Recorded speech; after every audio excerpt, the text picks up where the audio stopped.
Okay, don't know what that was. To keep our boots and our raincoats and all our rain gear outside on the deck and not bring it in the house and get the house dirty. So that's the next project, and that starts tomorrow. Looking forward to that. But this project here, the fire suppression room, generator room, we're on the tail end of it, thankfully. We should be pretty darn close today. But it is getting warm in here. I want to go turn that heater off. That thing is awesome. I'm really liking. It jumped up already 2 degrees since 2 or 3 degrees just in the last few minutes we've been talking, and the doors cracked open. So I really like that that diesel heater. Now I'm going to put it through its tests. I'm going to put it through the ringers to make sure it works good. But so far the H calorie, it was very easy setup. It kind of just did it all on its own, other than hooking up the Bluetooth, and I know how to do that. But it's working out really well. So if you guys have any questions regarding off-grid life, the diesel heaters, and anything you see or heard on these videos, throw it down in the comments box. Everything's working great right now. All the power is working great.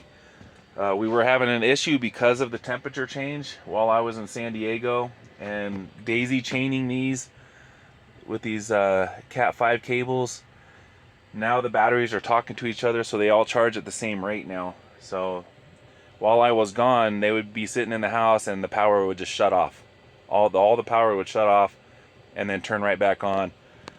And that's not good for anything. So daisy chaining those together, now they're talking to each other and they're charging up properly and keeping this room warmer. Cured it. We haven't had that issue since I've been home. So problem solved. So let's go in here and do a shutdown procedure real quick, and I'll cut the video. Now, this part, I did read the instruction manual. That's very important. Okay, so let's shut it off.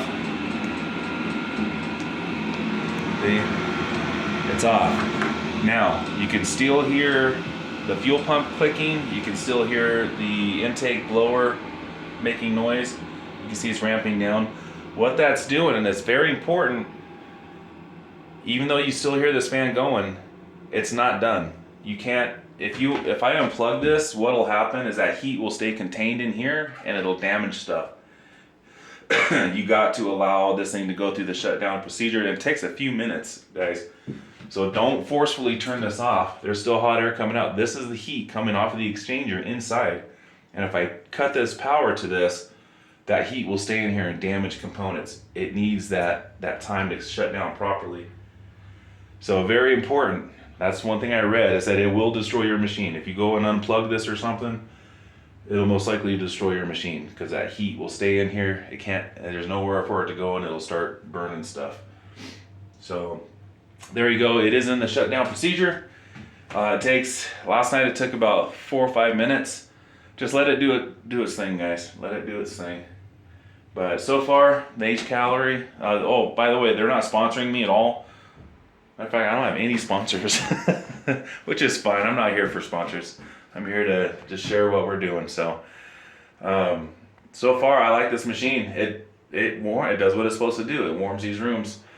So you hear it revving up again. So it's sucking cold air, going through the machine and venting out here, cooling off this machine before it totally shuts down. Very quiet machine. Other than that ticking, now I can understand if this is in your tent or your little tiny house, how that could be annoying. And I've seen people install these outside, and they'll put like a little enclosure on it, a little shelter to keep it out of the elements. But that's exactly why I built this room, is to keep it out of the elements. Now I put these straps because I thought this thing might vibrate, and I didn't want it falling down. It's about 5 feet off the ground. I didn't want it falling down, so I put this. You can tell how tight that is. This is just plumber's tape. Of course, I'm a plumber and I got lots of this stuff, so this is going nowhere. But it doesn't shake at all. I mean, I don't even need this. Just the plumbing to it would have held it in place. But better safe than sorry. Just as with the generator, I did take one of the wheels off. I put a unistrut here with a bracket to actually bolt this to the desk. I still need to put a few more screws. But when this thing turns on, it has so much torque that this whole machine will actually move about 1 inch. So once again, I don't want this falling off while it's running and I'm not in here. That's it would destroy the building. All the gas would spill out, the whole place would be on fire. So everything has to be secure. When this is done, it'll be the same thing. It'll be bolted to the bench. And this is all 2x4 construction for the bench with 7/8 subfloor. That's the plywood here. There it is, the plywood. Very stout, very stout. Again, sorry for the mess, guys. This should all be cleaned up pretty much today once I get out here after breakfast. But this room is really, I'm glad I built this. This isn't a necessity, guys, for most people that live off grid. Most people don't have something like this, but I want to build it to where once it's done, I don't have to ever mess with it again. It's all dried in, it's insulated, it's even painted. I mean, come on, who paints their work rooms? But it turned out really nice. I'm glad I did it like this. Not done yet, but we're going to be pretty close today. Doing a lot of cutting and gluing of all this PVC. I still need to fabricate the exhaust right here, as you can see. I know I'm being long-winded here, but here's the exhaust coming off of this 2-inch motor. So I need to weld and build an extension for this that fits over these stainless steel exhaust pipes. And this will go outside and terminate where I have all these other two machines. One of the main reasons why I'm doing this as well is for sound. Before this room was built, the generator was set on the deck right here in front of the power room, and it's just blasting. Even with the doors closed, windows closed in the house, you can still hear it. But now this thing's running, you can't tell.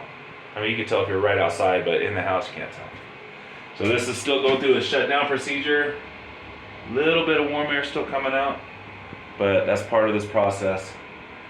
So again, I'll cut the video here, guys. If you're new here, please consider subscribing if you're into this off-grid lifestyle and what we're doing out here.